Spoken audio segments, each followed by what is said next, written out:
All right. Rock T. What's up, big dog? It's our first time talking. I want to know your whole story. Oh, man. How much time we got? You know what I'm saying? Now, where are you from? Born in Detroit, raised in Dallas. Okay. So how long were you in Detroit? Man, I was there just as an elementary kid. You know what I'm saying? Elementary 4 years. Then my mom's job transferred her from Detroit to Dallas. And that's been in D-Town ever since, man. So big. But you know, the Dallas and Detroit, they go at it. They say Lil D and Big D. Mm-hmm. No, it's crazy because once we got to Detroit, and as I got older, like when I became a young adult, man, I was like running into so many people that was from Detroit. And there's like a group in Dallas Fort Worth called the Detroiters, and it's like thousands of people that's from Detroit, man. So it was kind of dope. Why is that? Why is there so many people from Detroit and Dallas? I think if I was to guess, outside of the automobile industry for so long, mm-hmm. You know, if you was living in Detroit, there really wasn't nothing there to really benefit from. You know what I'm saying? If you didn't work for the automobile industry, so I think people just kind of moved, you know, to different places to try to find more opportunity to raise their families and so on and so forth. And Texas, I guess, was one of the hot spots. You know, right, makes sense. Makes sense. So what was your childhood like? Like what was Rock T like as let's say as a 12, 13-year-old when you were really starting to come into your own? Man, I was a dreamer, bro. I've always been a dreamer. If you asked the 11, 12-year-old kid of Rock T, what is it that you wanted to do when I grew up? You know, I had two goals in life. Goal number one, I wanted to be a professional baseball player. And goal number two, I wanted to be a radio DJ. Those were like my two goals. I was a kid walking around with headphones on, not even listening to music. I was trying to pretend like I was already a DJ. I didn't listen to the radio for the music. I couldn't wait for the DJ to come on and start talking so I can mimic him and mock him and try to be him. So That was me. But I've always loved sports. That was just one thing that, you know, having an older brother who played sports, he kind of kept me in it, and it kept me out of trouble, you know. And so between those two things, man, that was just my vision. Right. Now, as time went on, did you become a better sports or a better athlete than your older brother? Because I know coming up, you always want to be better. No. It depends on what sport. Baseball, my brother is definitely a better baseball player than I am. You know, I was faster, and you know, we both had strong arms, but he was by far a better hitter than I was. Okay. Like, he was a natural hitter. I had to work hard to be a good hitter. Okay. Football, I got him. I got him all day. Football. Basketball, I got him in basketball. And track and field, I got him in track and field. But baseball, he got him. Okay. Now, absolutely. You went pro in baseball, didn't you? Absolutely. I had an opportunity to play a little professional baseball with the New York Mets. That's a crazy story, man. So, like, when I was in high school, I was a senior in high school on the, you know, of course, I'm on the varsity baseball team, but I wasn't playing much. I'm a senior, you know, and I wasn't playing much. Like, so I go talk to my coach, and I'm like, hey, coach, man, how can I, you know, get on the field more? You know, I'm a senior, you know, this and that, and how can I play more? And my coach sat me down and was like, sit down, son. Tell me what you want to do when you graduate high school and go to college and all that. He goes, I said, I want to be a professional baseball player. And then he goes, well, what else you want to do after that? I said, I want to be a radio DJ. He says, all right, son, you keep on practicing being the best radio DJ that you can, because you're not going to be a professional baseball player. Wow. I was like, yo, you're supposed to be telling me, like, man, you work hard, be the first one to the field, last one to leave, all that kind of motivational stuff. I'm like, yo, really? So what I did at that moment, my dad always taught me, listen, you are the reason that you either succeed or fail in life. You can't blame your surroundings. You can't blame everybody around you. It's up to you. So I took that as motivation. So I was asking him, I said, okay, what do I need to work on? Talking to my coach. He said, well, your arm, at the time, your arm wasn't that strong.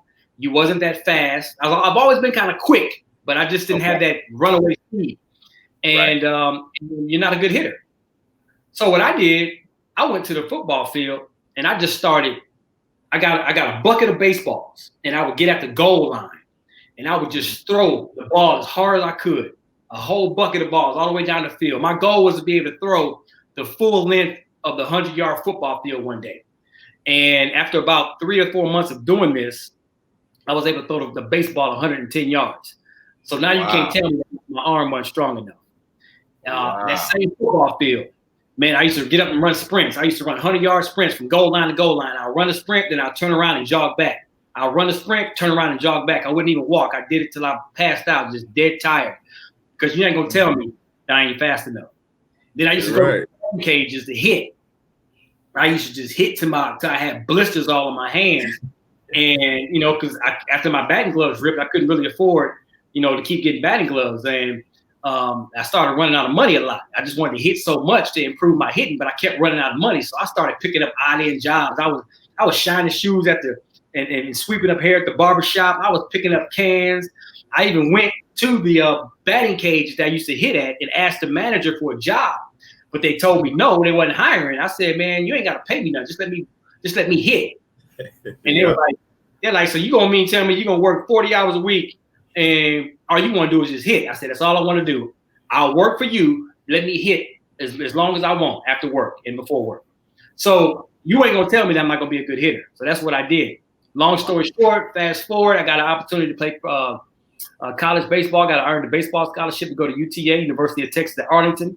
Well, first I went to Ranger Junior College. Then I went to the University of Texas at Arlington, and I was drafted by the New York Mets out of UTA. Now, what was that like being drafted?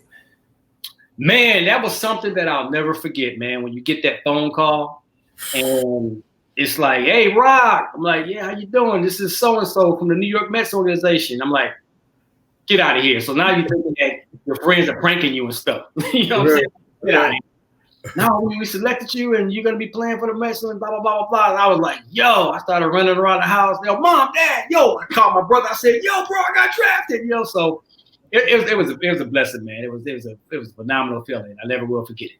Wow. How did it feel to get that first check? Oh, man. Well, coming up in baseball, it's a little bit different because you're coming up through the minor league system. Right. So, you know, when you sign your first professional contract, you get a bonus. Okay. The bonus is nice. Okay. So you got that money. But then as far as the month-to-month stuff coming through the minor leagues, you really don't get paid too much as a minor leaguer. Okay. But you've gotten a good bonus from being drafted that, you know, you're still good. But even if those checks wasn't that big in the minor leagues, it still was a beautiful thing because, yo, this is a professional baseball check that I'm getting. You know what I'm saying? So I was proud. All of us, everybody got a chance to play professional baseball or professional ball on any level. It's a proud moment. Right. Now, who did you bump into that you always wanted to bump into from a baseball perspective that you were like, wow, I'm really here? Ken Griffey Jr. Yeah. Did he have his hat on backwards like you got on? You know it, bro. You know it. That's what us baseball players do. Turn the hats. Right. Ken Griffey Jr., David Justice was another one. Right. Got a chance to meet Eric Davis. One person, one of my favorite baseball player of all time, I never did get a chance to meet was Rickey Henderson. You know anything about baseball back in the day? Google Rickey Henderson, one of the best to ever play. Rickey was the man. Oh, come on, man. So I tried to pattern my game after him. Right. You know, when you look at Rickey, he almost looks like the only person that can break a bat over his thigh, just like how Bo Jackson did. Did you ever try to break a bat over your thigh? No, sir. I remember I tried to do it. I said, whoa, wait, Bo Jackson is making this look that easy? I've never tried it, but I know for a fact it's hard. And I played with dudes that's like twice my size. They couldn't do it. Yeah. Bo Jackson did it like a toothpick. Right. It was just a toothpick, like, wow. You know, that's amazing. So when did you transfer to radio? After my baseball career, I just said, you know what? Now it's time to transition. And I went to the #1 radio station in Dallas-Fort Worth at the time, which was K104 FM. And everybody up to that moment was telling me, Rock, you're never going to get your first radio gig in a top 5 market like Dallas-Fort Worth. You got to go to a smaller city, learn the ropes, improve your skills, and then move to a bigger city to try to get that big radio job. Right. But I'm like, well, that's your dream. That's your path. Right. I want to learn from the best, so I'm going to the best. All they can do is tell me no, you know. So I went to the radio station, and they told me no. They told me no 5 times, and the 6th time I walked in, and they was laughing at me. I was like, "Listen, you ain't even got to pay me." Yeah. And I said, "I work free." Same thing back with the Batty Cake situation. I said, "I work free," and they was laughing like, "Man, this kid, he hungry, but you know, is he serious?" Same thing. So I just want to get my foot in the door. I said, I'm going to prove to you that I'm going to be a valuable asset to this company one day. So make a long story short, they said yes. So I was working 40 hours a week at this radio station. I was going out with the street team. I was in the programming department. I was in the promotions department. I was in the engineering department. I was doing everything in every corner of that building, learning. And what they're going to have to hire me one day. I did that for 1 year. My first year in radio, a lot of people didn't know this until I started sharing this story. My first year in radio, I worked free, didn't get paid a dime, 40 hours a week for this company. So, you know, you probably gonna ask, well, how was you able to pay your bills and take care of your financial responsibilities? I took the money that I saved from playing baseball and I started my own baseball academy for kids. So I was doing that on the weekends. So a position became available and they was forced to hire me. I kind of created my own position. They hired me. So that kicked off my radio career. You know, that's one of my biggest theses. I'm glad that you're saying that. I really believe working for free is how you get there. I believe you work for free, but you try to get to the closest person, to the biggest person that you can get close to. Mm-hmm. So if you want to sell online, you probably want to get as close to Jeff Bezos as possible. Probably can't, but you want to get as close to the sun. I call it getting close to the sun. So I'm glad you spoke on that because I truly believe in working for free. And we posted something yesterday and it was like, drop your Cash App on our Instagram. And it got 2,000 or 3,000 comments, the most comments we've ever had on a post. And do you worry sometimes that this generation doesn't believe in working for free? They want things for free. Yeah, a lot of people feel entitled. They feel like they have to be given everything. They don't want to work for it. Listen, you know, you're never going to achieve greatness if you're not willing to work for it. Now, don't get me wrong. There's a 1 to 2% of people out there that's kind of spoon fed. You know, they're born into a lot of money and their parents that set their whole life up from day one. And okay, cool, good for them. But for the most part, you know, we got to work for it, and you got to be willing to sacrifice. And if you can't sacrifice some things, then you're gonna always blame other people. You're gonna always point the finger. And when you point that finger, what you got 3 more pointing back at you. So you gotta, like Michael Jackson says, man, it's the man in the mirror. Look at what can you do? How can you improve yourself? Like you just mentioned, Jeff Bezos. You may not be able to touch Jeff. You may not be able to talk to Jeff on the phone, but you can read his book. You can watch a video. Exactly. You know, you can learn kind of what he did, and then you apply some of that to what you're trying to do. Is it going to be easy all the time? Absolutely not. But you don't want easy. You want to go into the land of difficult sometimes because that's where there's not a lot of competition. You know what I'm saying? You got to go off that beaten path. Everybody's walking down the same path like robots. Yeah. And go off the beaten path and see what's out there. And you never know what you may discover about yourself. That's so true. Now, if let's say someone's in college and they want to be in radio, what type of skills should they be developing? How should they be networking? What makes a good radio person? Well, if you're trying to be on the air, it's all about personality. It's not rocket science. Rocket science. It's just have personality and just have fun. You know, don't get me wrong. Back in the day in old school radio, you know, hey, this is Rickey. You're on KFMM, blah, blah, blah. Nowadays, man, it's all about personality. That's why reality shows are a hit now. Yeah. Because they find big personalities and they put the camera in front of them and just tell them just to go. Yeah. And it wins. So that's what radio as far as on the air. Now, if you just want to be in the radio business and you want to be behind the scenes and be in marketing or sales or promotions or something like that, that's just learning the craft of each of those. If you want to be a marketing person in radio, then you got to learn marketing. You know, a lot of books out there. There's a lot of YouTube videos out there. One book that I would definitely suggest everybody read is How to Win Friends and Influence People. Because if you can learn how to influence people to see your way of thinking, by giving them what they want. Yeah. Home run every time. You open so many doors. Right. Now, have you always had this energy? Because, you know, me and the wife, we listen to the Rickey Smiley Show, and you never down. Mm-hmm. You never say, damn, Rock T sound like he was out till 4 or 5 in the morning. He came right to work. Mm-hmm. You always seem positive. Have you always been like that? Man, my whole life. Okay. Everybody think it's funny because when people meet me in real life, they're not thinking I'm going to be the same as I am on the radio, and I'm always the same. This is me. I'm hyped, you know, and it's just something about I appreciate life, and I love people, so I try to be. I'm always trying to inspire people. Just if you're in the room with me, I want to make sure before you leave there that you feel better about yourself. Even if it's just chopping it up, cracking jokes, having fun, just talking. But positive energy is everything, and it's contagious. Yeah. So why am I going to bring negative energy on other people? Why am I even going to bring it into my own life? All right.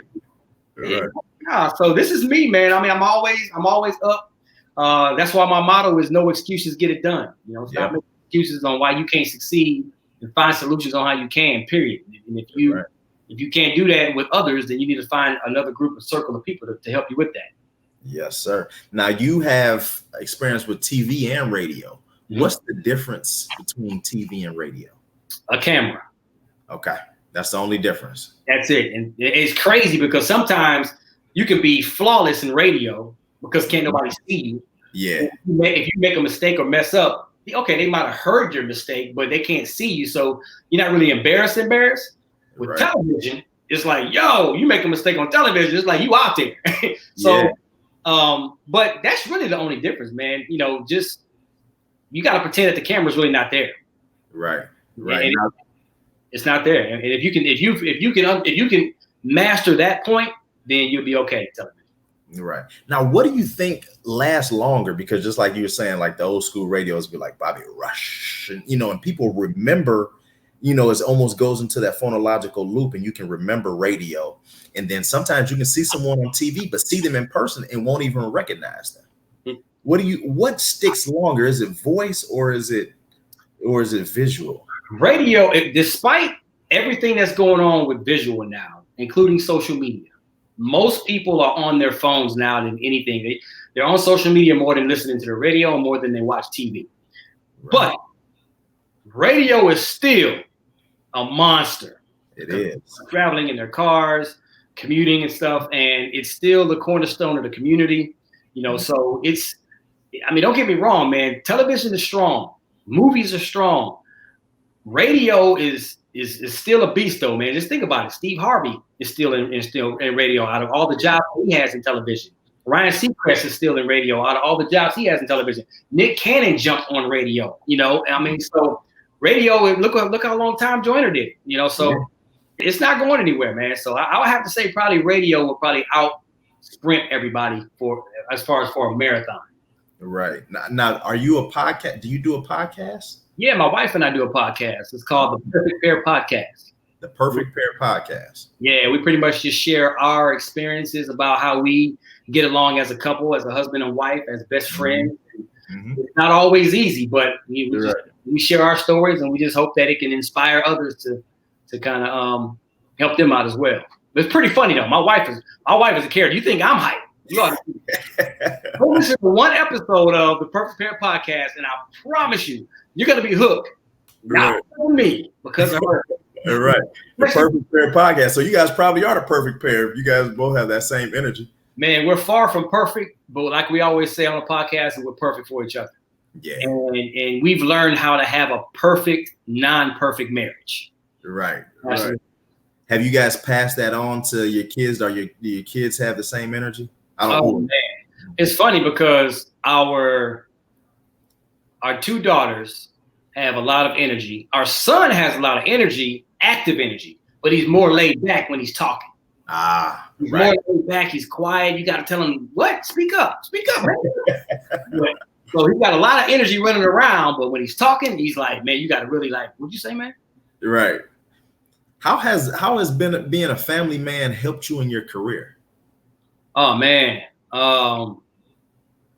just appreciating, when you appreciate your family, you put your family first, it makes your career a lot more pleasant. It makes it a lot, you enjoy going to work every day. You enjoy, it don't even feel like work, because you can't wait to get home to your family, because you love your family. Like, I'm only speaking for myself, but even when me and my wife are arguing, I'm still happy. I'm still like, I still can't wait to get home. You know what I'm saying? And it's all about setting that foundation. And you know, I tell people all the time, home is all. I mean, family is always first. You know what I'm saying? And if you can have a great positive foundation at home, then everything that you do after that, including your career, is gonna be beautiful.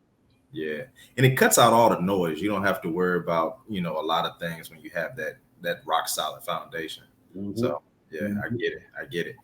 Now I want to switch gears a little bit, and you know, we've been going through COVID and everything. Mm-hmm. And you've been the host of a lot of step shows and different things like that. Do you think we can recreate them virtually? Hey, yeah, man, it's funny that you say that, because we're about to do something similar.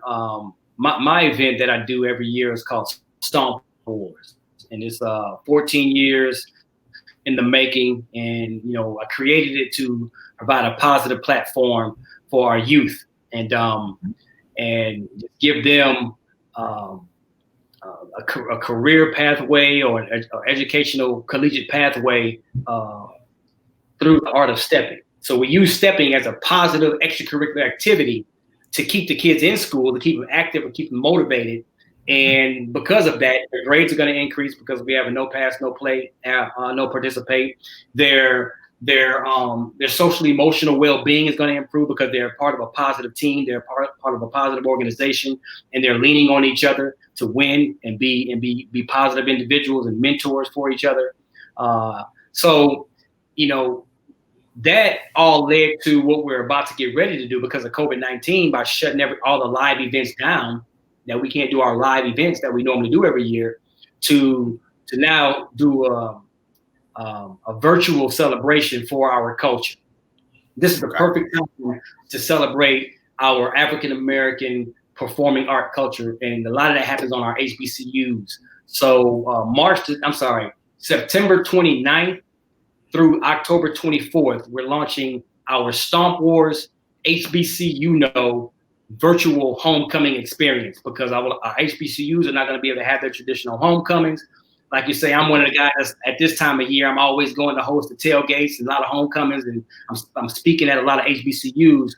We're not able to do that now. So it's going to be a virtual celebration. So we're going to highlight many of the marching bands, the HBCU marching bands, the HBCU cheerleading squads, the HBCU majorettes.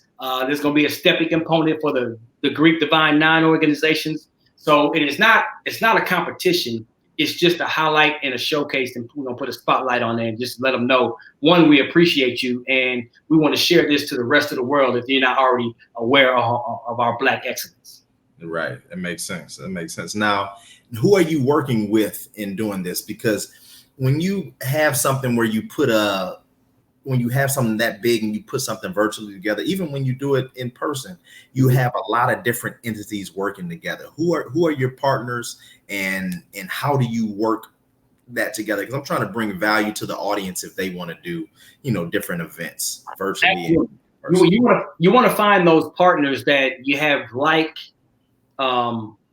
like-minded goals. You have alignment with each other. So Thurgood Marshall College Fund is one of our partners. A lot of influencers like yourself, we have a lot of HBCU African American performing art type influencers on social media that's jumping on board and say, hey man, this is a beautiful story that you're going to be telling for our culture. Count me in.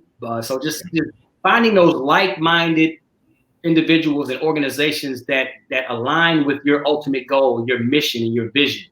And then once you bring all those people together, now it's like, okay, what are you going to do? Okay, you're an expert at this, so be an expert at that. You're an expert at this, be an expert at that. We're an expert at what we do. We're going to be an expert at what we do. Everybody stays in their lane and they perfect that. At the end of the day, it's going to be a phenomenal results. So absolutely. Now, if a step team wants to be a part of that, how can they be a part of that? Absolutely. Step teams, bands, cheerleaders, majorette teams, just go to stompwars.com. Stompwars.com. All the information is right there. It's like I said, it's not a competition. Well, the youth stepping division is some sort of a competition because that's kind of where Stomp Wars generated. But everything from the HBCU perspective is just a specific celebration for them. So stompwars.com is the website, and you can just register, click on whichever division you want, and you submit a video. Everything is virtual. And it's so you can present a video from last year, okay? Because everybody is not on the yard this year. There's a lot of online classes. People are still at home.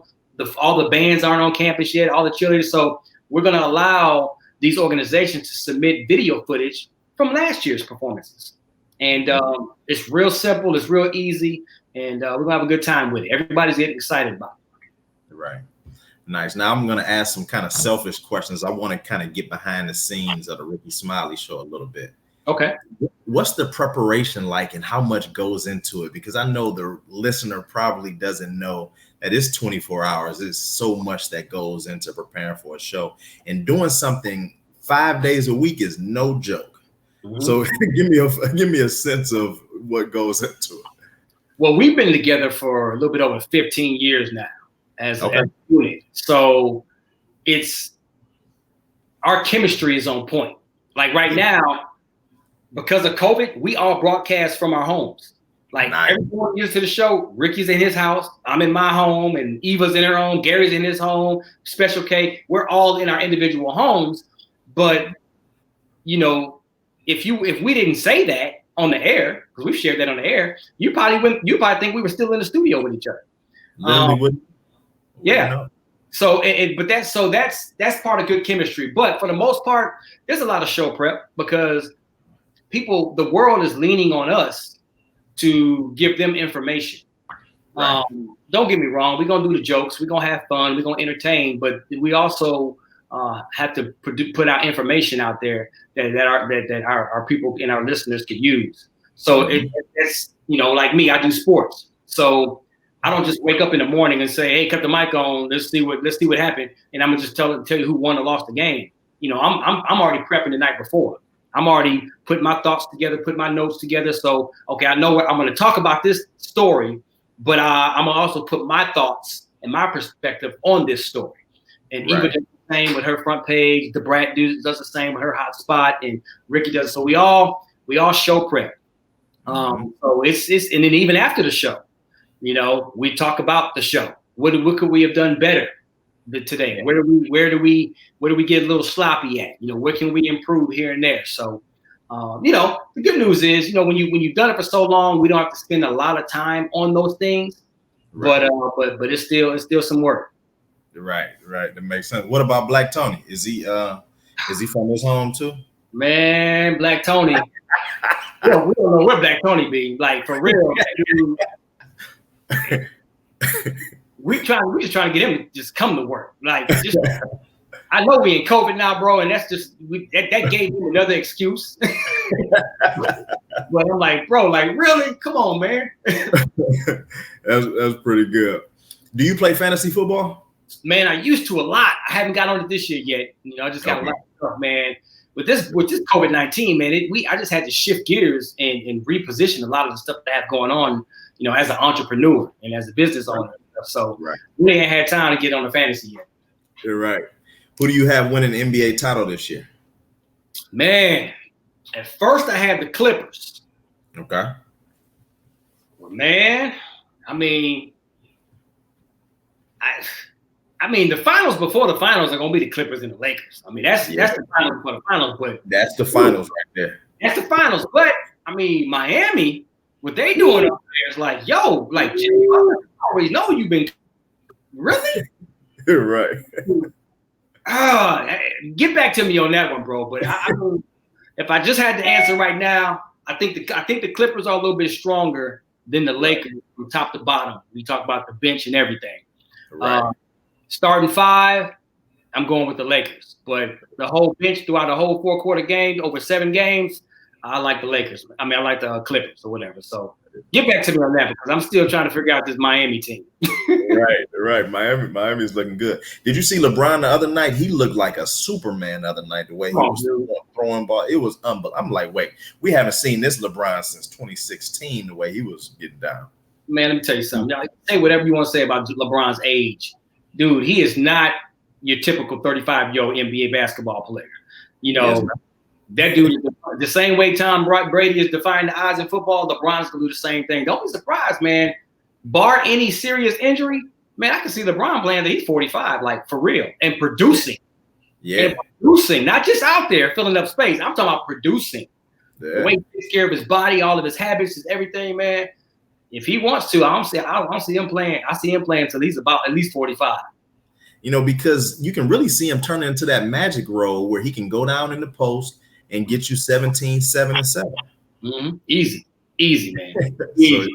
But everybody's waiting to see him play versus his son in the NBA. Yeah, that's what everybody want to see. Yeah, because Lil Bronny, he gonna be there. So LeBron be 40, 41. Bronny be coming in. So that's gonna be fun to watch. Yeah, I see you got a Mike Tyson shirt on. Tyson or Ali?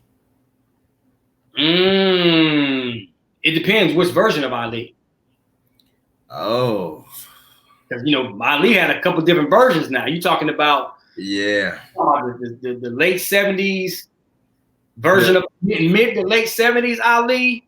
That's one thing, But if you take the best Ali at his peak and the best Mike Tyson at his peak, I got Ali. Okay. Ali's gonna outbox him. Yeah. Ali's gonna frustrate Mike. He's gonna treat Mike the same way he treated George Foreman. George Foreman, if he get hit with that one blow, he gone. So he did a great job of playing defense and just playing around with his head. So I got Ali on that one. Definitely makes sense. LeBron or Jordan?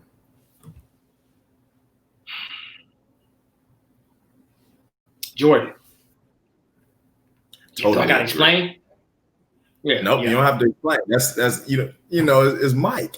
Is Mike. His competitive greatness, his ability to make everyone around him better, and him not losing in the championships, and the fact that he dominated on both ends. And it wasn't. And let's not forget one ingredient. He never cried. Never. To the referees, the bad boys, the Pistons used to beat the crap out of him.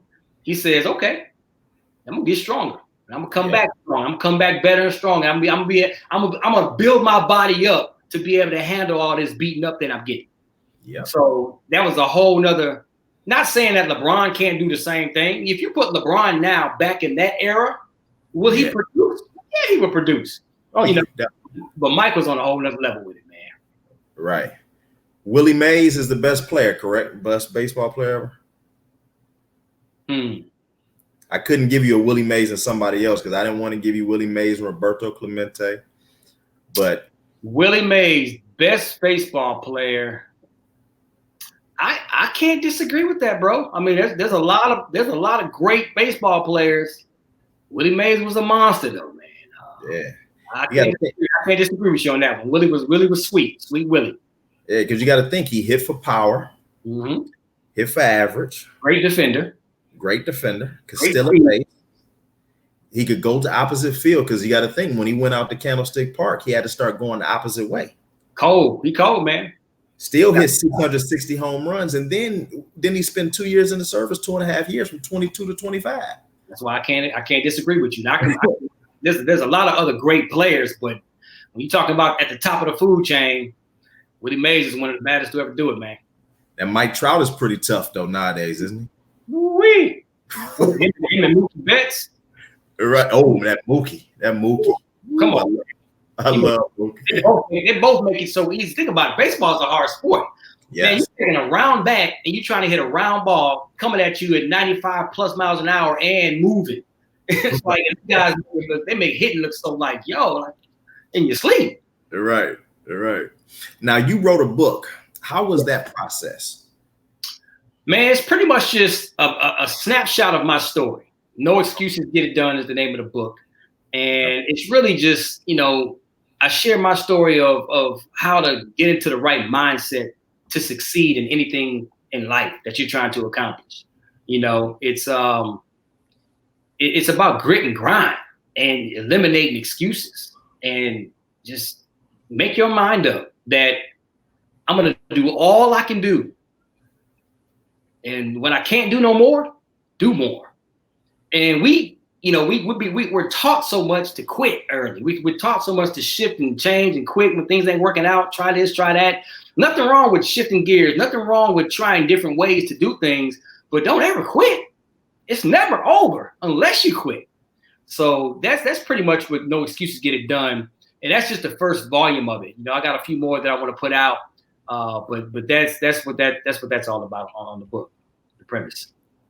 No excuses, get it done. Rock T, we got it done. Yes, sir. Appreciate your time. Hey man, anytime, bro. Anytime. Thank you for your time. We're here for you. So anything you need with Stomp Wars, we're here to help that as well. And look forward to connecting with you, as we get closer to it. Absolutely, man. StompWars.com. We love your support. Be a part of it. We're going to make history starting September 26th. Everybody, if you're a part of an HBCU, go tell a friend or tell a friend. And, man, it's going to be exciting. Thank you very much, man. Appreciate you. That is. Peace, Rock T. Deuce.